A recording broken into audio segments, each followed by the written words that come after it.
संस्थापकाय च धर्मस्य सर्वधर्मस्वरूपिणे अवतारवरिष्ठाय रामकृष्णाय ते नमः। इस सप्ताह हम सबका फेवरेट टॉपिक श्री माँ शारदा देवी का जीवन और उनके उपदेश। स्वामी गंभीरानंद जी महाराज द्वारा लिपिबद्ध श्री माँ शारदा देवी पुस्तक का हम पाठ कर रहे थे। चैप्टर जो चल रहा है भार समर्पण। अपनी महासमाधि से पहले ठाकुर माँ शारदा को तैयार करके रखना चाहते हैं।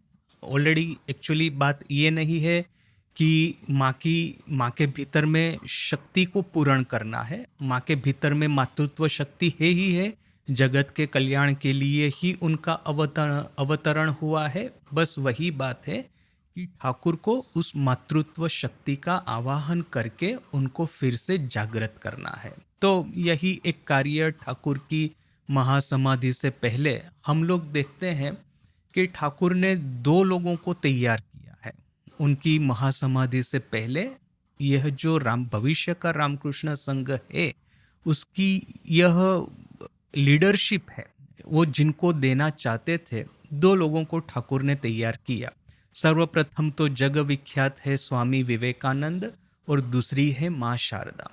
इन दोनों की आप ट्रेजेक्टरी देखिए कि किस तरह से ठाकुर इन दोनों को प्रिपेयर करते हैं। यहाँ पे स्वामी जी को जिस तरह से ठाकुर उपदेश देते हैं, स्वामी जी के मन में ईश्वर प्राप्ति के लिए जो विरह वेदना प्रारंभ होती है, प्रकटित होती है, और इस ईश्वर प्राप्ति या ब्रह्म साक्षात्कार के लिए मुमुक्षुत्व या तो फिर व्याकुलता, वो उनको किस तरह से एक के बाद एक कठिन से कठिनतर तपस्याओं के दौर से स्वामी जी को पसार करती है, और आखिर में काशीपुर उद्यान में स्वामी जी को निर्विकल्प समाधि प्राप्त होती है। अभी यह जो पूरा जो स्वामी जी के जीवन की ट्रेजेक्टरी है, वो नरेन से लेकर के स्वामी विवेकानंद की उनकी जो यात्रा है, वही जो युवक ठाकुर के पास में आया था प्रश्न करने के लिए कि महाशय क्या आपको ईश्वर का दर्शन हुआ है, वह नरेन से प्रारंभ करके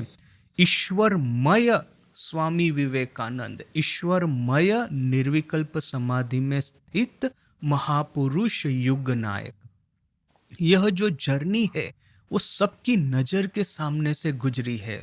इतने सारी टेस्टिमोनीज है आज हमारे सामने कि हाँ, ठाकुर का नरेन के साथ में यह वार्तालाप हुआ, नरेन ने ठाकुर को यह प्रश्न किया, ठाकुर ने उसका ये उत्तर दिया।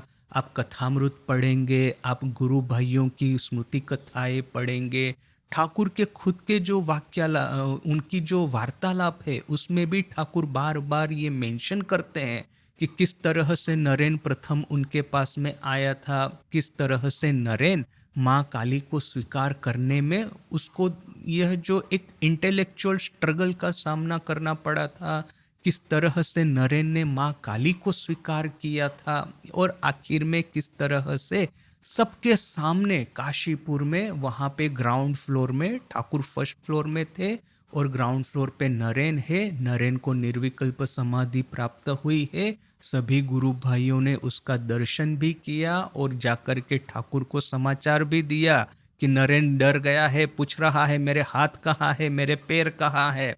तो ठाकुर कहते हैं वही जिद कर रहा था, तो अभी भुगते वो, अभी उसको भी समझ में आए कि निर्विकल्प समाधि प्राप्त होने से क्या होता है।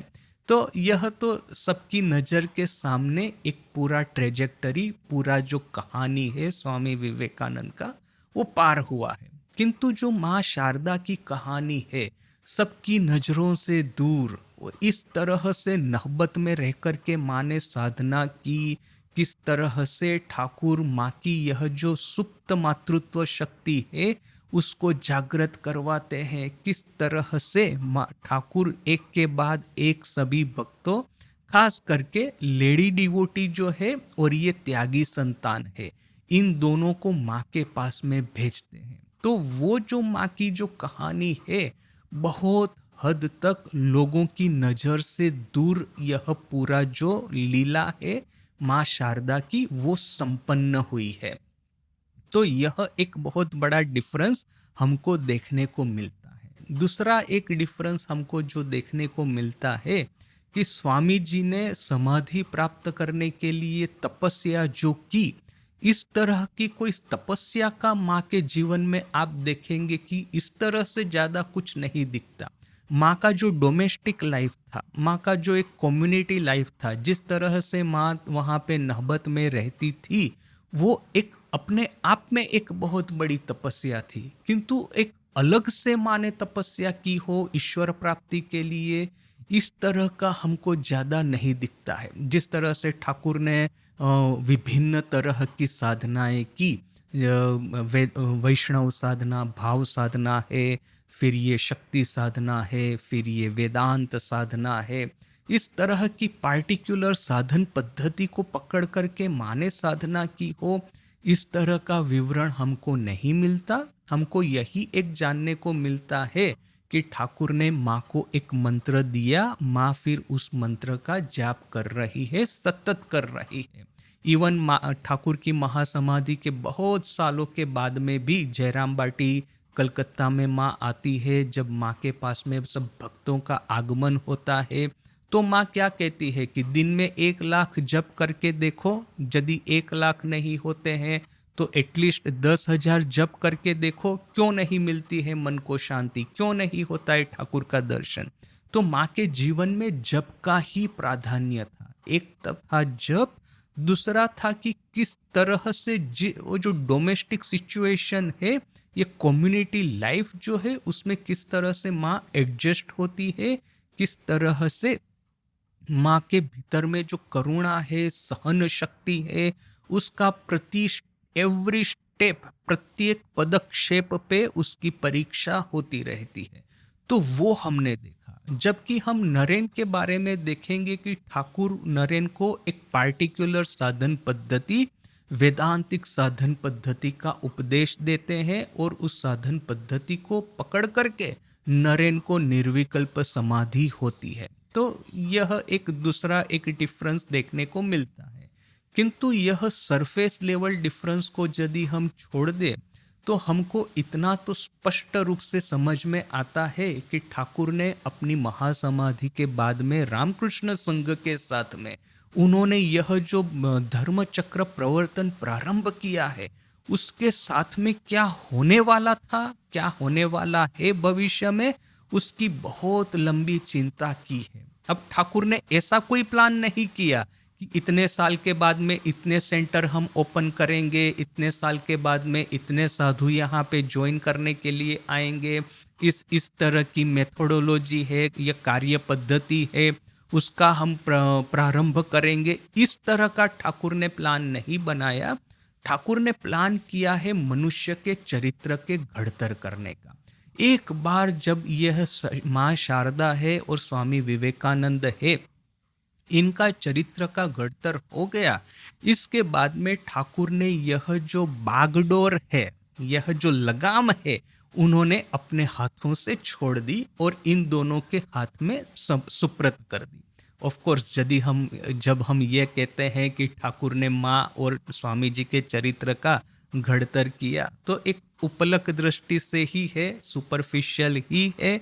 हमको तो पता है कि ठाकुर ने माँ और नरेन दोनों को उनके जीवन के प्रत्येक स्टेप पे गाइडेंस तो दिया है, किंतु साथ में ही जब हम गंभीरानंद जी का विवरण पढ़ते हैं माँ के जीवन का, तो वहाँ पे महाराज जी स्पष्ट लिखते हैं कि जब तक शिष्य के भीतर में सुकृति नहीं होती है, जब तक शिष्य के भीतर में सुसंस्कार नहीं होते हैं, तब तक कितना ही चाहे बड़ा गुरु, कितना ही चाहे सिद्ध गुरु मिल जाए उनको, वो बहुत ज़्यादा कुछ नहीं कर सकते हैं। हालांकि स्वामी जी ने कहा है, ठाकुर चाहे तो मेरे जैसे लाखों लाखों विवेकानंद प्रकट कर सकते हैं, किंतु ठाकुर ने ऐसा किया नहीं है, भले ही चाहे स्वामी जी ने ऐसा कहा हो। In practice, in real life हम यदि देखेंगे तो ठाकुर ने सिर्फ एक ही मात्र विवेकानंद का गठन किया है, सिर्फ एक ही मात्र माँ शारदा का गठन किया है। तो यहाँ पे दोनों ओर से है लीला प्रसंग, युग नायक और माँ का जीवनी, ये तीनों बायोग्राफी का स्टडी करने से हमको ये स्पष्ट समझ में आता है कि जितना ठाकुर ने इन दोनों के चरित्र का गठन करने में अपनी प्राण शक्ति, अपनी दिव्य शक्ति उन्होंने लगाई है, उतना ही इक्वल इम्पोर्टेंस है माँ का खुद का जो उनका जो असली भगवती स्वरूप है, उनका जो नारायणी स्वरूप है, उसने भी उतनी ही सहायता की है। और स्वामी जी के भीतर में जो शिव स्वरूप है, उनका असली स्वरूप, रियल नेचर, उसने भी उतनी ही सहायता की है। तो यहाँ पे है कि ठाकुर, उनकी है 50% एनर्जी, और यहाँ पे है माँ और यहाँ पे नरेन, इन दोनों की 50-50% एनर्जी। ये तीनों मिलकर के जब ठाकुर की महासमाधि हुई, ठाकुर ने अपने पंच महाभूत से बने हुए देह का जब त्याग किया, तब ये दोनों संघ की बागडोर संभालने के लिए, संघ की लगाम संभालने के लिए तैयार हो चुके थे।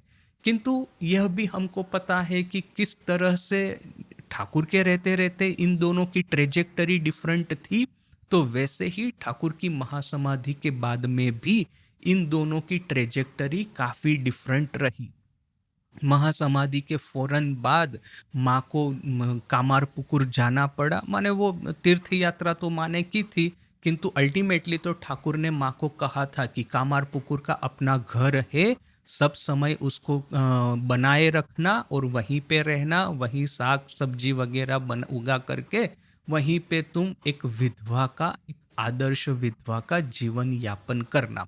इस तरह से एक इंगित ठाकुर ने माँ को दिया था। तो माँ ने इसका पालन करते हुए ठाकुर की महासमाधि के बाद में वो कामारपुकुर चली गई। यहाँ पे नरेन के सर के ऊपर में जो इमीडिएट रिस्पॉन्सिबिलिटी है, यह जो त्यागी संतान है, इनको इकट्ठा करके, उनको एकजुट करके एक मठ की स्थापना करके साधन भजन तपस्या का एक प्रवाह बहा देना, जो कि भविष्य की आने वाली पीढ़ी के लिए एक आदर्श स्वरूप हो जाए, वो जिम्मा स्वामी जी के सर के ऊपर में आन पड़ा था। तो यहाँ पे है जगत जननी कामारपुकुर में रह रही है, ऊपर ऊपर से देखेंगे तो कुछ नहीं कर रही, किंतु उनके भीतर में जो ये संतानों की कल्याण इच्छा जो है, संतानों के प्रति उनका जो आशीर्वाद है, वो आशीर्वाद एक सबलाइम रूप से, सटल रूप से कार्य कर रहा है, वो छुप करके कार्य कर रहा है। जबकि ये स्वामी जी की यह जो प्रचंड क्षात्रवीर्य जो है, वो क्षात्रवीर्य सबकी नजर के सामने प्रकाश्य रूप से कार्य कर रहा है। तो यह पूरा दोनों का ट्रेजेक्टरी चला कब तक? जब तक कि स्वामी जी की खुद की महासमाधि नहीं हुई। उसके बाद में हम देखते हैं माँ ने अपना जो भगवती स्वरूप है उसको धीरे धीरे करके सबके सामने प्रकट करने का प्रारंभ किया। तो यह देखिए, यह जो बाद के ये जो जितने भी स्टेजेस है, उस सभी स्टेजेस को प्रारंभ किंतु ठाकुर ने ही कर दिया था षोडशी पूजा के बाद में। तो यह जो भार समर्पण चैप्टर है, उसमें ठाकुर माँ को किस तरह से तैयार करते हैं कि हाँ, उनके भीतर में जो सुप्त मातृत्व ऑलरेडी है, उनका जो भगवती स्वरूप जो ऑलरेडी छुपा हुआ है, धीरे धीरे करके मैनिफेस्ट हो, और इस तरह से मैनिफेस्ट हो कि ये जो हिंदू ट्रेडिशनल सोसाइटी है उसमें किसी तरह का एक खलबली न मच जाए। क्योंकि ठाकुर का और माँ का जीवन आप देखेंगे, स्वामी जी का यहाँ पे थोड़ा सा छोड़ दे, स्वामी जी एकदम स्टार्टलिंग स्टेटमेंट देने के लिए बड़े ही प्रसिद्ध है।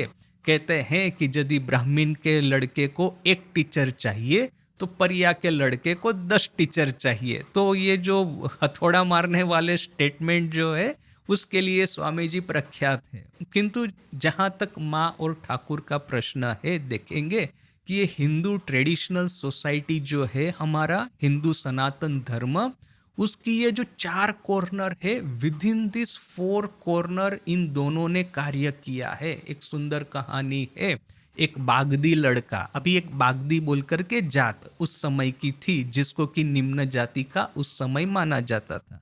अभी आधुनिक भारत में तो यह सब चलता नहीं, किंतु उस समय की बात है। तो अब ये बागदी लड़का है, तो वो माँ के पास में दीक्षा लेने के लिए जयराम बाटी आया। तो माँ ने कहा कि देखो बेटा, अभी ये तो ब्राह्मण का घर है, फिर ये पागल जो सब रहते हैं ना माँ के साथ में, ये नलिनी, माकू, फिर ये पागली मामी वगैरह, और ये फिर काली मामा भी थे उस समय। तो यह सब लोगों का क्या है कि नात जात को लेकर के बहुत ज्यादा बढ़ चढ़ करके इनके सर के ऊपर में सवार था। वैसे तो घर है शिव का संसार, खाने को भी तो जुटता नहीं है ठीक से, किंतु ब्राह्मणत्व का जो अभिमान है, ब्राह्मण समाज में जो रहना है, और ब्राह्मण समाज के जो आगेवान है, उन लोगों की ये जो मंतव्य को बड़ा सम्मान दे के चलना है वगैरह वगैरह। तो माँ ने कहा कि देखो, यहाँ पे तो मैं सब घर लेकर के रह रही हूँ, सब तरह के वो ओपिनियन वाले लोग रहते हैं, मैं तुमको यहाँ पे गांव में मेरे ही घर में दीक्षा दूंगी तो लोग क्या कहेंगे। तुम एक काम करो, तुम कलकत्ता जाओ, कलकत्ता में ये जो थोड़ा बहुत नात जात का जो है, कॉस्मोपॉलिटन सिटी है बोल करके नात जात का थोड़ा सा कम है, तो वहाँ पे जाना, वहाँ पे मैं तुमको दीक्षा दूंगी। तो ये जो बागदी लड़का था वो भी बड़ा चालाक था, वो फट करके माँ के मुंह पे उसने उत्तर दे दिया कि माँ, जब आपको आवश्यकता हुई थी तब एक बागदी को पिताजी बोलने में आपको संकोच नहीं हुआ, किंतु अब जब आपको कोई आवश्यकता नहीं है तो एक बागदी को अपना लड़का, अपना जो संतान बनाने में आपको हिचकिचाहट हो रही है, ऐसा करके जो उसने बोल दिया, अभी माँ के मुंह पे बोल दिया, तो माँ भी थोड़ा सा चुप हो गई। अभी क्या उत्तर दे, बात भी तो सही है। जयराम बाटी से कलकत्ता आ रही थी, तेलो भेलो जो मैदान है वहाँ पे वो जो एक डकैत के साथ में मुलाकात हो गई थी, तो डकैत के साथ जैसे ही वो एकदम लंबा चौड़ा मस्क्यूलर काले कलर का वो डकैत एक बड़ा सा लाठी लेकर के आधी रात में जब आके अपने सामने खड़ा हो जाएगा, किसी का भी तो पसीने निकल जाएंगे। किंतु ये तो माँ शारदा फट करके माँ ने उत्तर दिया कि पिताजी, मैं आप ही की पुत्री हूँ, आप ही की कन्या हूँ, मेरे जो साथी है मुझे छोड़ करके चले गए हैं, बोल करके इस वीरान अंधेरे में मुझे अकेला जाना पड़ रहा है। तो जिस इतना सरल रूप से, जैसे कि वो सही में उस राक्षसी महापुरुष की कन्या ही हो, इतना सुंदर रूप से मधुरता पूर्वक माँ ने जो कहा, ये जो डकैत था, पता नहीं कितने लोगों की हत्या की होगी, कितना लूटपाट किया होगा, उसका भी हृदय पिघल गया। और इमीडिएटली उसने कहा कि बेटी तुम डरो मत, मेरी जो पत्नी है वो पीछे आ रही है, हम तुम्हारी संभाल लेंगे। तो देखिए कि वो जो डकैत था वो भी बागदी था, वो भी ये नीची जाति का, तथा कथित नीची जाति का था। तो अब माँ को जब जरूरत पड़ी तो उनको पिताजी बोल करके वो संबोधन कर दिया। यहाँ पे अब समाज के डर के वजह से एक बागदी को अपना संतान बनाने में संकोच हो रहा है, ये कैसी बात हो गई। तो अब जैसे ही इस लड़के ने ऐसा कहा तो फिर माँ ने भी थोड़ा सोच करके देखा कि लड़का ठीक तो कह रहा है। फिर माँ ने कहा तुम एक काम करो, ये जो नलिनी वगैरह जो है, ये काली मामा जो है वो कहीं काम के लिए जाने वाले हैं, सुबह को स्नान करने के लिए वगैरह, तुम अर्ली मॉर्निंग को आ जाना, जब घर में कोई नहीं होता है मैं तुमको दीक्षा दूंगी। तो ये लड़का भी नेक्स्ट डे इसी तरह आ गया, जब घर में ये सो हल्ला गुल्ला करने वाले लोग नहीं थे, उस समय आकर के माँ से दीक्षा लेके बड़ा खुशी खुशी चला गया। तो क्या है कि माँ का जीवन ठाकुर ने इस तरह से गठित किया था कि ये जो अपना हिंदू सनातन धर्म की जितनी ही चाहे अंधश्रद्धा हो, जितनी ही चाहे रिस्ट्रेंट हो, जितनी ही चाहे कंस्ट्रेंट हो, इसके भीतर में भी रह करके माँ अपनी दिव्यता की पंख जो है उसको पसार सकती है। तो यह माँ का जीवन, किंतु ये जो पूरी घटनावली है कि ठाकुर माँ को तैयार करते हैं स्टेप बाय स्टेप, उस सभी घटनावलियों का एक तरह से आलेखन जो है यह भार समर्पण चैप्टर में गंभीरानंद जी महाराज कर रहे हैं। ऑलरेडी हमने काफ़ी घटनाएं देख ली है, षोडशी पूजा हो गई है, उसके बाद में ही ठाकुर अभी भी प्रसिद्ध नहीं हुए हैं। ठाकुर कलकत्ता में प्रसिद्धि कब से प्राप्त की है? जब से कि वो केशव सेन के साथ में उनकी पहली मुलाकात हुई, और केशव इतना चार्म्ड हो गया ठाकुर को मिलकर के, इतना प्रभावित हो गया, इतना मेस्मराइज हो गया कि उसने फिर अपने जो न्यूज़पेपर है, ब्राह्मो समाज के मैगजीन जो है, वहाँ पे उसने ठाकुर की प्रशंसा करते हुए आर्टिकल लिखना शुरू किया, और टाउन हॉल में जो प्रवचन देता था उसमें भी उसने ठाकुर की प्रशंसा प्रारंभ कर दी। अभी इस प्रशंसा को पढ़ करके सुन करके फिर ये जितने भी ये बात बात के ठाकुर के अंतरंग शिष्य है, ये रामचंद्र दत्त है, फिर ये मास्टर महाशय है, फिर ये राखाल है, उसके बाद में नरेन है, उसके बाद में ये बलराम बाबू है, वो सब धीरे धीरे करके ये ठाकुर के पास में आना शुरू हुए। किंतु यह जो घटना है, दाना काली की पत्नी ठाकुर के पास में आती है, अपने पति जो नशा करते हैं, हल्ला गुल्ला करते हैं, जुगार वगैरह खेलते हैं, तो उससे सहाय प्राप्त करने के लिए जब ये दाना काली की पत्नी ठाकुर के पास में आई थी, तो वो वाला पीरियड था जबकि ठाकुर ने माँ की षोडशी पूजा कर भी दी थी और अभी तक वो व्यापक रूप से कलकत्ता में प्रख्यात नहीं हुए थे। तो जैसे ही वो दाना काली की पत्नी ठाकुर के पास में आई, ठाकुर ने सोचा कि अभी रंग जमा है, माँ का जो मातृत्व है, सुप्त शक्तियां है मातृत्व रूपी, उसको जागृत करने की घड़ी आन पहुंची है।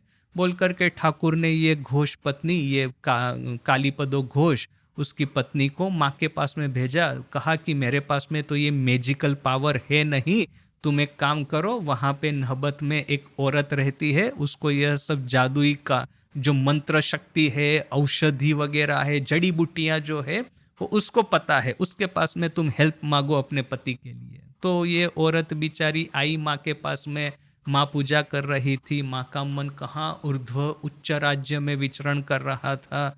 अभी ये आई बेचारी घोष पत्नी मांग रही है इस तरह से कोई सहाय कि आप कोई मंत्र वगैरह दे दीजिए, जड़ी बूटी दे दीजिए, जैसे कि मेरे पति का जो मिसबिहेवियर है वो ठीक हो जाए। तो माँ ने सोचा ठाकुर ने उसको मेरे पास में क्यों भेजा है, ठाकुर के पास में ही तो दुनिया भर की शक्तियां हैं। तो माँ ने ये घोष पत्नी को ठाकुर के पास में वापस भेजा, ठाकुर ने फिर से उसको माँ के पास में भेजा। ये सब 3 बार जब बेचारी को इधर से उधर जाना पड़ा, तब कहीं माँ को आ गई दया और कहा कि ये जो पूजा के थाले में बिल्व पत्र पड़ा था, लेकर के उसको दिया, कहा कि बिटिया इसको ले जाओ, इसी से तुम्हारी मनोवांछा समाप्त होगी।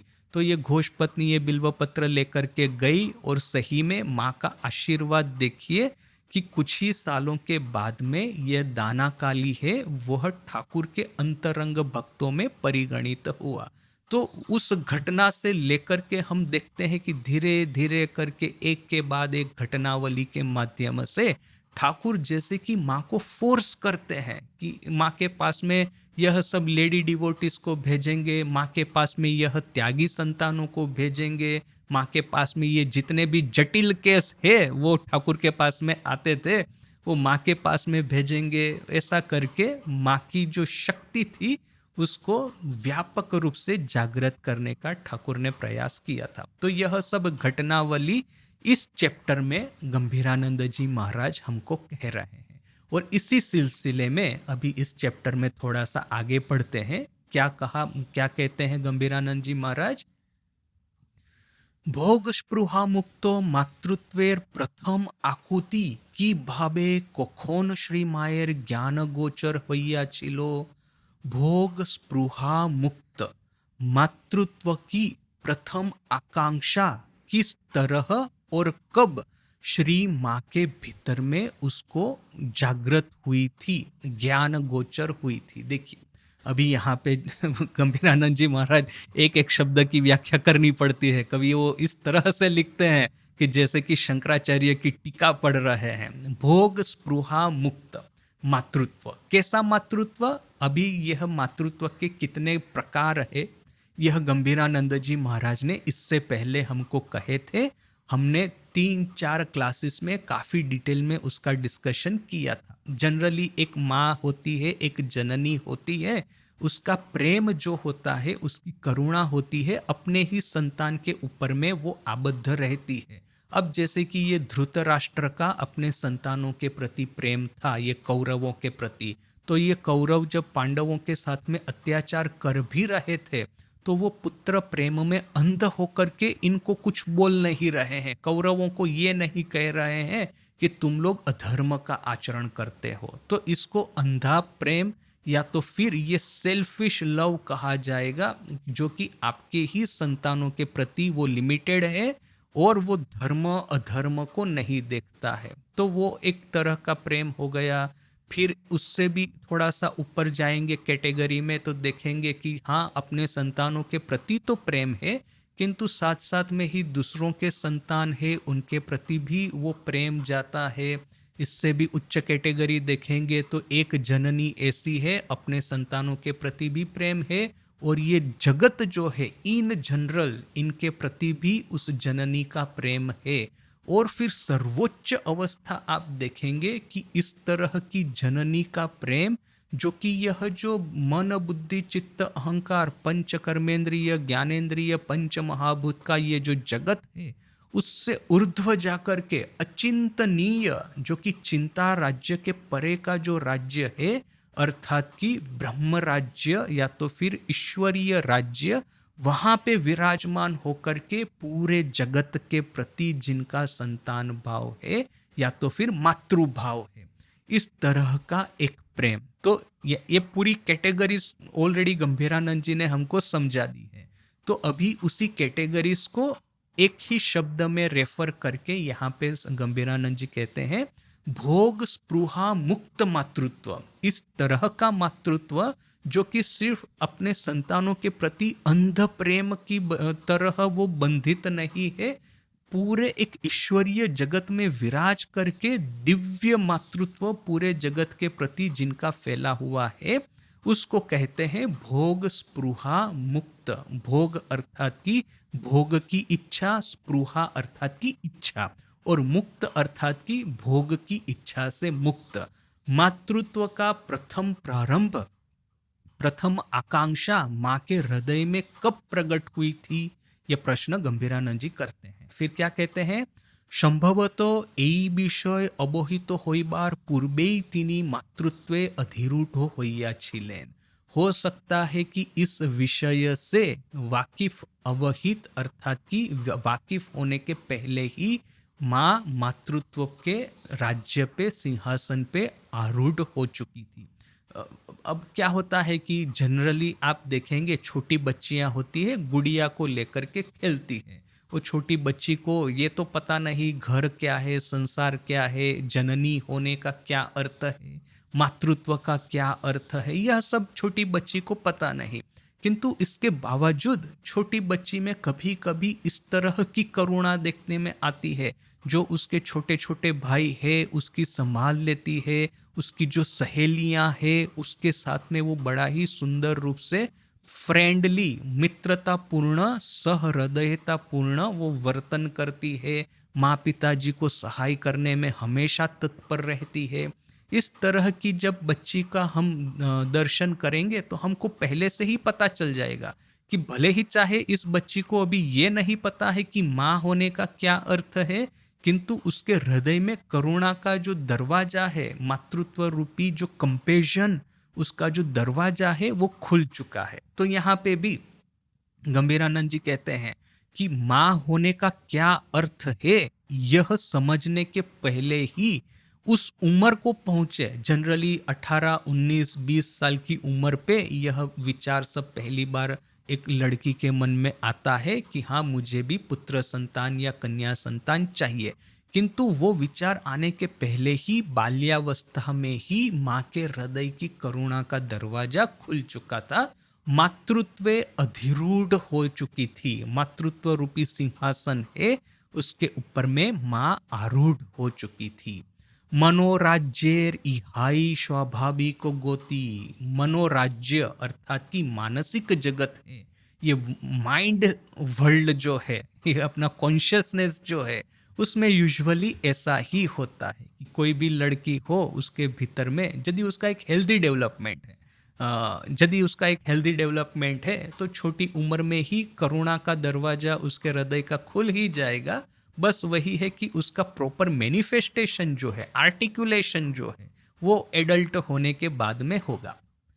আমরাও দেখিয়াছি যে বাল্যে শ্রীমা ক্ষুদ্র ভাই ভগিনীদের লালন ভার স্বহস্তে লইয়াছেন এবং বুভুক্ষুদের পাত্রে পরিবেশিত তপ্ত অন্ন জুড়াইবার জন্য পাখা করিতেছেন। हमने भी देखा है कि बाल्य अवस्था में श्री माँ अपने छोटे भाई बहनों के लालन पालन का भार अपने हाथ में लिया है, और साथ में ही ये भूखे लोग थे। दुष्काल के समय खुदीराम ने रामचंद्र ने ठीक किया था कि वो जो जो भी लोग वहाँ पे आएंगे उनके घर पे उन सबको वो गरम गरम खिचड़ी खिलाएंगे।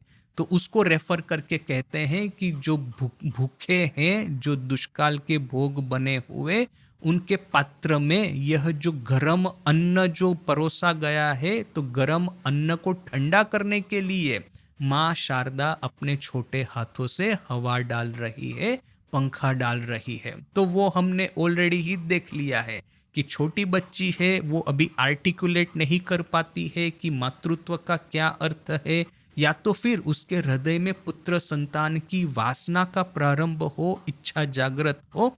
इससे पहले ही उनके हृदय की करुणा जो है वो उन्मुक्त हो चुकी है, और अपने छोटे भाइयों की वो संभाल भी रखती है, और जो भूखे लोग हैं उनका जल्दी से उनको खाना मिले बोल करके गर्म अन्न को वो ठंडा करने में भी हेल्प करती है।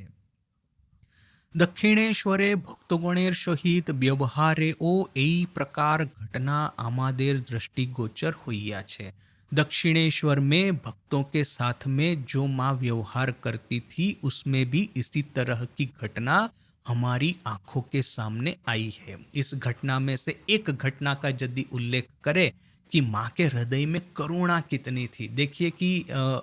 देखिए पुत्र संतान हो, इस तरह की आकांक्षा हो, यह तो एक स्वाभाविक है, किंतु पुत्र संतान के बारे में सोचना प्रारंभ किया है उससे पहले ही जब करुणा का दरवाजा, मातृत्व का जो यह जो पूर जो है, मातृत्व का जो फवारा जो है वो जब खुल जाता है, तो किस तरह से बिहेवियर उनका होता है। तो उसका एक सुंदर उदाहरण है कि ये चंद्रामणि देवी वैसे तो है माँ शारदा की सास, मदर इन लॉ, किंतु क्या है कि वो नहबत में रह रही है और वो वृद्धा हो चुकी है, और क्या है कि हाथ पैर भी अभी चल नहीं रहे हैं, इतनी वृद्ध हो गई है कि अपने हाथों से ज़्यादा कुछ कर नहीं पा रही, पथारी वश हो गई है, बेड रिडन हो चुकी है।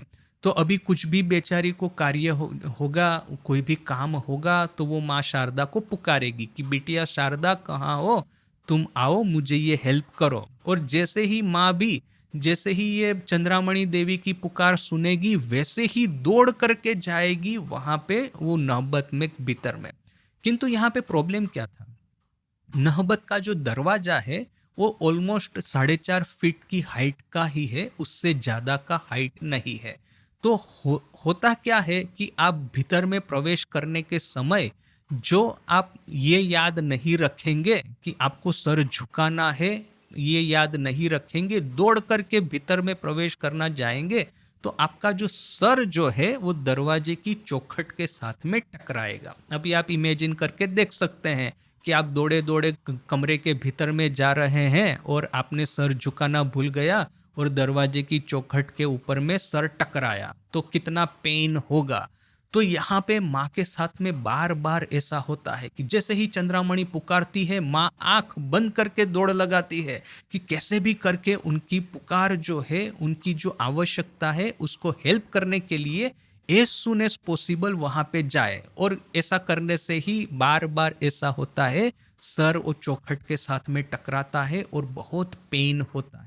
तो किसी ने माँ को कहा कि माँ आप इतना दौड़ करके क्यों जाती है चंद्रामणि के पास में, आप जाइए, वो तो सास की हेल्प करना, मदर इन लॉ को हेल्प करना, वो तो आपका कर्तव्य है, किंतु इस तरह से दौड़ करके जाती है बोल करके आप सर झुकाना भूल जाती है और चौखट के साथ में सर टकराता है, आपको कष्ट होता है, देख करके हमको भी कष्ट होता है, आप ऐसा मत कीजिए। तो माँ ने कहा कि देखो वो बेचारी तो वृद्धा है, मेरी हेल्प के बिना वो अपने से तो कुछ कर नहीं पाएगी, बोल करके मैं जितना हो सके उतना जल्दी दौड़ करके उनके पास में जाना चाहती हूँ, भले ही चाहे सर अपना चौखट के ऊपर में सर टकराए, ये पीड़ा में सहन करने को तैयार हूँ, किंतु मैं यह सहन करने को तैयार नहीं कि ये जो वृद्धा है उसको 1 सेकंड भी एक्स्ट्रा मेरे लिए वेट करना पड़े। तो देखिए कि ये मातृत्व शक्ति जब जागृत होगी तभी तो इतनी करुणा जो है, इतनी ये जो हेल्पफुलनेस है वो जागृत होगी। अदरवाइज कौन है इस तरह से बार बार अपना सर दीवार के साथ में टकराएगा। तो देखिए कि यहाँ पे गंभीरानंद जी महाराज लिखते हैं कि पुत्र संतान की वासना, पुत्र संतान की इच्छा माँ के हृदय में जागृत होने से पहले ही ये जो करुणा का प्रवाह है वो जागृत हो चुका है, और विभिन्न क्षेत्रों में विभिन्न घटनाओं के माध्यम से हमको इसका दर्शन होता है। किंतु अधुना आम्राशे आकांक्षार सज्ञाने उदय और तदनुयायी आचरणेर कथाई भाविते छी। किंतु अभी हम जो विवरण देंगे उस विवरण में यह पुत्र संतान की कॉन्शियस इच्छा माने एक्टिव डिजायर, आकांक्षा, सज्ञाने उदय, सज्ञान अर्थात कि कॉन्शियस उसका जो उदय होता है और उसके बाद में माँ ने किस तरह का आचरण किया उसी के बारे में अभी हम बात करेंगे। एक तो हो गया कि मातृत्व, मुझे संतान चाहिए ये इच्छा होने से पहले का मातृत्व, और मुझे संतान चाहिए, सबके तो संतान है, सबके तो पुत्र पुत्रियां है, मेरे क्यों नहीं है, वो एक इच्छा जागृत हुई माँ के हृदय में। उसके बाद में क्या होता है उसका विवरण अभी गंभीरानंद जी महाराज हमको दे रहे हैं। अल्टीमेटली हमको पता है कि ठाकुर ने माँ की जो संतान के बारे में जो इच्छा थी उसको सबलाइम करके पूरे संसार को माँ के पास में ऐसे कि संतान के रूप में प्रस्तुत किया था। किंतु किस तरह से ये जर्नी जाती है उसका विवरण थोड़ा सा गंभीरानंद जी देते हैं। क्या कहते हैं? सहानुभूति संपन्ना प्रतिवेशी दिगोके तिनी दुख करिते शुनितेन जे विवाहित जीवने संसार संतानो हितो थाका एक अति दुर्भाग्यो बा अलक्षणेर कथा। सहानुभूति संपन्न जो नेबर्स थे, उनके जो पड़ोसी थे, उनके सामने उनको उन्होंने दुख करते करते कहते हुए सुना था कि विवाहित जीवन में संतानहीन रहना एक अति दुर्भाग्य या तो फिर अलक्षण की बात है। अभी देखिए कि ये जो पड़ोसी भी होते हैं इस तरह के, यदि अपने साथ में कहीं कुछ मिसफॉर्चून होता है तो इनको भीतर भीतर से एक तरह का आनंद भी आता है, किंतु मुंह पे आकर के वो बड़े ही दुखित होकर के जैसे कि दुख का दिखावा करते करते बोलेंगे, अरे तुम्हारे साथ में इतना बुरा हुआ, मुझे भी बहुत बुरा लगा वगैरह वगैरह। किंतु हम लोग स्पष्ट देख पाते हैं कि हमारा कष्ट देख करके उनको आनंद हो रहा है। तो इसी तरह अभी कोई कोई लोग होते हैं जेन्युइन उनको कष्ट होता है, कोई कोई लोग होते हैं कि कष्ट का दिखावा करते हैं। जो भी है, हमने दोनों तरह के लोगों का विवरण जयराम बाटी में पढ़ा था कि जब जयराम बाटी के दिनों के विवरण के समय पढ़ा था कि माँ जब जयराम बाटी में थी, ठाकुर कलकत्ता में थे दक्षिणेश्वर में, और उनके बारे में सब तरह की कहानियाँ वो फैल रही थी गाँवों में कि वो पागल है, दिगंबर होकर के पेड़ के ऊपर में बैठ जाते हैं और क्या क्या नहीं करते, बंदर के तरह का आचरण करते हैं कभी, तो कभी वो पागल के तरह का आचरण करते हैं, कभी जड़वत तो कभी बालकवत। तो ये बालकवत, पिशाचवत, जड़वत, ये परमहंस के जो लक्षण है ना, तो सब तरह के आचरण वो करते हैं बैठ करके। तो इस तरह की कहानियां जब जयराम बाटी में फैलनी शुरू हुई तो कोई कोई लोग बड़े ही मुखोटा पहन के, ये जो दुख का मुखोटा पहन के, सहानुभूति का मुखोटा पहन करके माँ के पास में आकर के कहते थे, अरे बाप रे, हमको तो बड़ा दुख हुआ ये सुन करके कि तुम्हारा एक पागल के साथ में विवाह हुआ है। तो एक सिर्फ वो भानुपीसी थी कि जो कि माँ के प्रति सही सही सद्भाव जिनका था। तो यहाँ पे भी महाराज कहते हैं कि कोई कोई लोग थे जो कि सहानुभूति संपन्न पड़ोसी, अभी ये सहानुभूति जेन्युइन है कि सहानुभूति का मुखोटा पहना है, जो भी है, किंतु इस तरह से सहानुभूति वाले पड़ोसी माँ के पास में आकर के कहते थे कि विवाह हो गया है किंतु संतान यदि नहीं हुआ है तो ये बड़े दुर्भाग्य की बात है, और साथ साथ में ही ये कुलक्षण का ये मैनिफेस्टेशन है, ये अशुभ चिन्ह माना जाता है यह एक तरह का कहेंगे कि ये नेगेटिव साइन है, ये इनऑस्पिशियस साइन है, कुलक्षण है या तो अशुभ निशानी है। एमनकी श्री मायर गर्भधारिणीओ प्राय अनुशोचना करीतेन, यहाँ तक कि श्री माँ की गर्भधारिणी अर्थात की श्यामा सुंदरी देवी वो भी दुख करके कहती, एमन पागल जमायर संगे अमार शारदार बे दिलुम, इस तरह के पागल जमाई के साथ में मेरी बिटिया शारदा का विवाह दिया। आहा, घर संसारो कर लेना, छेले पिल्ले होलो ना, माँ बुलाओ सुन लेना। घर संसारो किया नहीं, बच्चे बच्चियां भी हुए नहीं और माँ की पुकार भी सुनी नहीं। तो बेचारी श्यामा सुंदरी भी इस तरह से दुख करती है। पड़ोसी लोग जो है वो भी आकर के कहते हैं कि बड़ा ही अशुभ लक्षण है, बड़ी ही इनऑस्पिशियस साइन है कि आपको बच्चा नहीं हुआ है। ठाकुर, अभी ये श्यामा सुंदरी की जब ये बात थी, यह सुनकर के ठाकुर ने एक बार कहा था, ठाकुर एक दिन यह शून्य बोली लेन, ठाकुर ने एक दिन इसको सुन करके कहा, सासुड़ी ठाकुरुन शे जन्ना अपनी दुख करवेना। सासुड़ी ठाकुरुन अर्थात की मदर इन लो, आप ये इस बात के लिए आप दुख मत कीजिए कि आपनार मेर ये तो छेले में होवे, शेषे देख में माँ डाकेर ज्वालाए आबार अस्थिर होए उठबेन। आपकी कन्या जो है उसको इतने सारे पुत्र पुत्रियां होगी कि आखिर में देखेंगे माँ की पुकार सुनकर के वो बेचारी अस्थिर हो जाएगी। इतने लोग जो है माँ माँ कहते पुकारते आपकी बिटिया के पास में आने वाले हैं। और हमने देखा भी सही, ये जयराम बाटी में, कलकत्ता में किस किस तरह के पागल भक्त माँ के पास में आते थे। माँ कहती है कि देखिए कि कोई कोई भक्त संतान होता है, जब आकर के चरणों का स्पर्श करता है तो उससे पूरे देह को, पूरे मन को, आत्मा को शीतलता प्राप्त होती है। क्यों? क्योंकि यह जो पुत्र संतान है, ये जो भक्त है, जो कि उनका चरण स्पर्श कर आशीर्वाद प्राप्त करने के लिए चरण स्पर्श करते हैं, उनमें अच्छे संस्कार होते हैं, सुकृति होती है, अच्छे लक्षण होते हैं। बोल करके यह लोग जब माँ को स्पर्श करेंगे, माँ को भी शीतलता प्राप्त होगी। और कोई कोई होता है जो कि आकर के माँ को चरण स्पर्श करेगा तो फिर माँ के भी पैरों में इस तरह की ज्वाला प्रकट होगी, इस तरह का बर्निंग सेंसेशन प्रकट होगा। एक दिन की घटना है, एक मोस्ट प्रोबेबली वरदा महाराज ने ही इस घटना का उल्लेख करके कहा है। वरदा महाराज माँ के त्यागी संतान, जयराम बाटी में माँ के साथ में रहते थे, माँ का सब कार्य करते थे।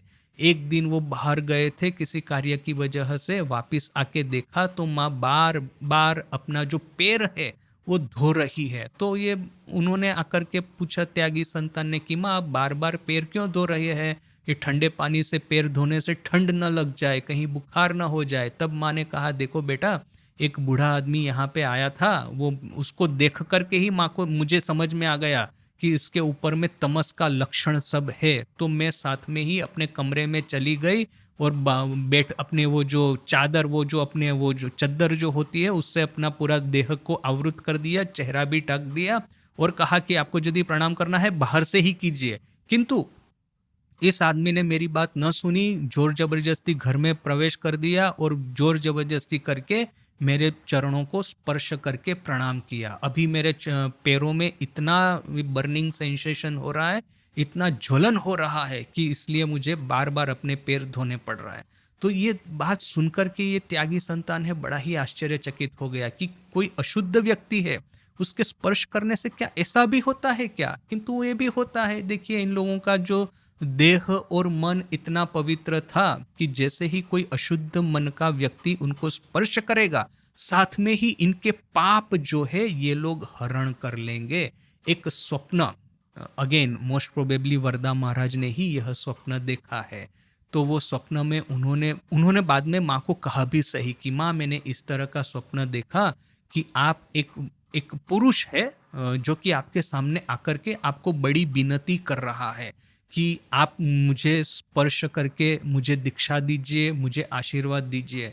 तो और आप ये बोल रही है, पूरा सपना में चल रहा है, ये पुरुष जब ऐसा कहता है मुझे आशीर्वाद दीजिए, दीक्षा दीजिए, तो माँ कहती है कि मैं यदि इसको स्पर्श करूंगी तो इसका तो कल्याण हो जाएगा, किंतु मेरे साथ में बहुत ही बुरा होगा। तो माँ बोल रही है अपने साथ में ही, अपने आप में वो वार्तालाप कर रही है वो डिबेट कर रही अपने ही साथ में, क्या मैं इसको स्पर्श करूं कि ना करूं, क्या मैं उसको आशीर्वाद दे दूं कि ना दूं, क्या मैं इसको कुछ कर दूं कि ना कर दूं। और ये पुरुष जो है वो विनती करता ही जा रहा है और माँ सोच रही है, अपने साथ में ही बात कर रही है, मैं इसको यदि कुछ करूंगी तो इसका तो कल्याण हो जाएगा, किंतु फिर मेरे साथ में बहुत बुरा होगा, ऐसा करके माँ बोल रही है। और ये जो त्यागी संतान है वो पास में खड़े हैं और जोर जोर से चित्कार करके कह रहे हैं, माँ आप कुछ उसको स्पर्श मत कीजिए, उसको आशीर्वाद मत दीजिए, क्यों उसके पाप आप अपने सर पे लेने को जाएगी, जाने दीजिए उसको, उसको तो साधन भजन करने की क्षमता नहीं है, झूठ मूठ का उसका पाप आप क्यों लेंगी। तो यह चल रहा है। उसी समय माँ ने उसको स्पर्श कर दिया, इस पुरुष को, और जैसे ही स्पर्श किया, ये त्यागी संतान जो ये सपना देख रहा था, ये सपना उसका भंग हो गया। तो ये माँ को कहता है, अभी देखिए हुआ है घटना सपने में, किंतु क्या है कि माँ के जीवन, this is a distilled mother's life, माने अब पूरे जीवन का एसेंस देखेंगे तो इतने लोगों के पाप ताप माने हरण किए हैं कि ये डिस्टिल होकर के सभी घटनाएं एक ही सपना में हमको एक दिखती है, एकदम स्पष्ट रूप से हमको दिखती है। तो यहाँ पे भी देखिए कि ठाकुर जब ये कहते हैं कि इतने सारे उनके जो पुत्र पुत्रियां होंगे कि आखिर में ये माँ माँ की पुकार सुनकर के वो अस्थिर हो जाएगी, तो ये बात भी सही है। इस तरह के त्यागी संतान भी थे जिनका स्पर्श, जिनको आशीर्वाद देना, जिनका ये जो भक्ति है वो माँ के हृदय को शीतलता देता था, माँ को आनंद देता था। और ऐसे भी लोग आते थे कि जिनका पाप हर करके माँ को खुद को इतना कष्ट सहन करना पड़ता था। লোকের কথা শুনিতে শুনিতে মায়ের মনে কিভাবে সন্তান লাভের স্পৃহা জাগরিত হইল তাহা তিনি स्वयं बोलियाछेन।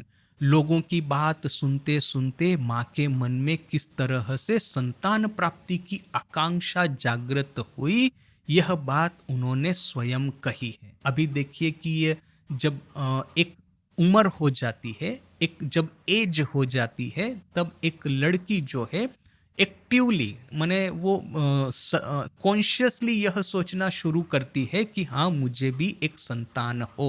तो माँ की भी वह उम्र आ चुकी है। अभी तक तो वो जो करुणा का द्वार जो था, करुणा जो उनकी थी वो वैसे ही प्रवाहित हो रही थी, किंतु अभी इस करुणा को एक टारगेट मिला है, एक लक्ष्य मिला है कि हाँ मुझे भी पुत्र संतान चाहिए।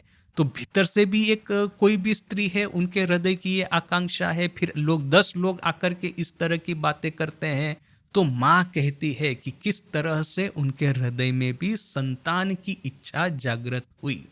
क्या कहती है माँ स्वयं, মেয়েদের কাছে কামার পুকুরে আর এখানেও খালি শুনতুম ছেলের মা না হলে কোনো কাজেই সে মেয়ে মানুষ करते पारे ना।